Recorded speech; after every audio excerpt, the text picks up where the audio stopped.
نزول الأطفال والنساء إلى الملاجئ خوفا من القصف العشوائي الذي تتعرض له مدينة الأحراك منذ ظهر هذا اليوم.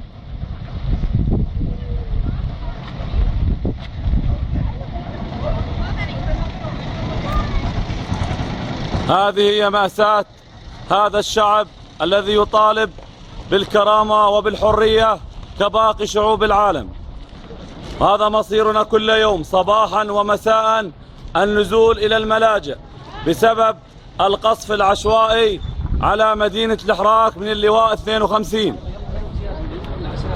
هذا هو مدخل هذا الملجأ.